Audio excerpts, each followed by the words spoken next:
Alors, comment oser aimer plus?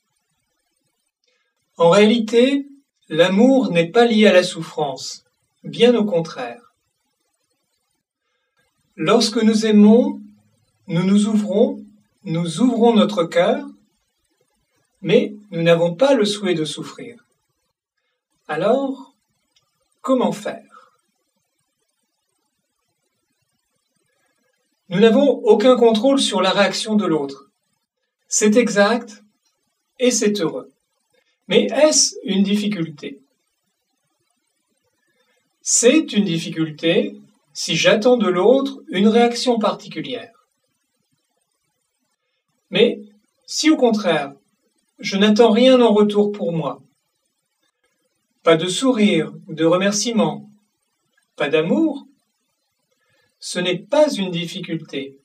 L'autre réagira de la façon qui lui conviendra le mieux. Si je souris à l'autre parce que j'attends d'être aimé, ce n'est pas de l'amour, c'est une tentative de séduction.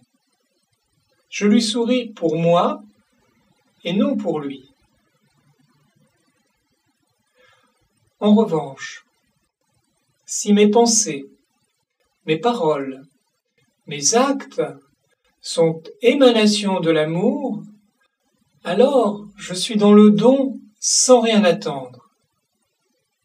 Et comme je n'attends rien, comme je lâche prise par rapport à ce que l'autre pensera ou à ce qu'il fera, je serai bien quoi qu'il fasse.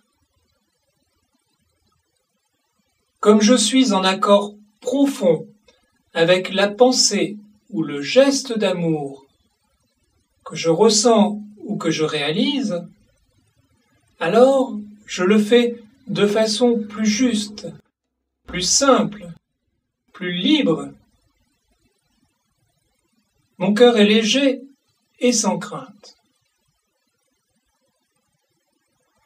Comme nous ne distinguons en général pas, dans la pensée ou le geste d'amour que nous réalisons, ce qui est don d'amour pour l'autre, de ce qui est attente d'amour pour nous, nous ne voyons pas que ce qui fait souffrir, c'est l'envie d'être aimé et en aucun cas le don d'amour. Le cœur ouvert est fort lorsqu'il est tourné vers l'amour de l'autre et non vers le besoin d'amour pour soi.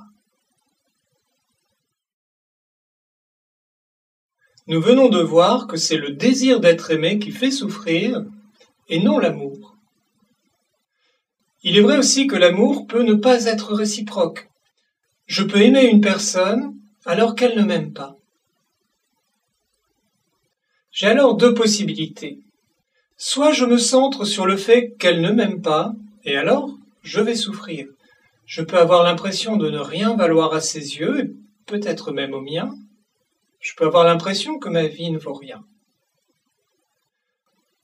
Soit je la regarde comme une personne que j'aime. Vraiment, sincèrement. L'important pour moi est qu'elle soit comme elle est, c'est pour cela que je l'aime et non pour qu'elle m'appartienne. Mon souhait, c'est qu'elle soit heureuse. Et si je vois, ou si j'apprends qu'elle l'est, cela me touche.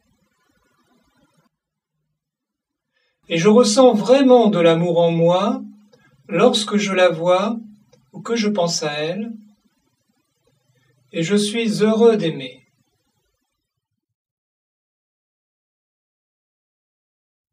Je risque aussi, c'est vrai, de perdre l'autre. Mais vais-je perdre l'amour que j'ai pour cette personne? Si j'aime vraiment, non. Si l'autre part, je peux toujours continuer à l'aimer, rien ne peut m'en empêcher. Ce n'est pas de ce côté que peut venir la souffrance, et donc la peur. Je ne peux pas perdre l'autre dans ce sens. Et quand je dis que j'ai peur de perdre l'autre, c'est surtout que j'ai peur de perdre ce qu'il m'apporte, et en particulier le sentiment d'être aimé. C'est donc une crainte qui est centrée sur moi et qui n'a rien d'altruiste. Je dois apprendre à aimer l'autre pour qui il est.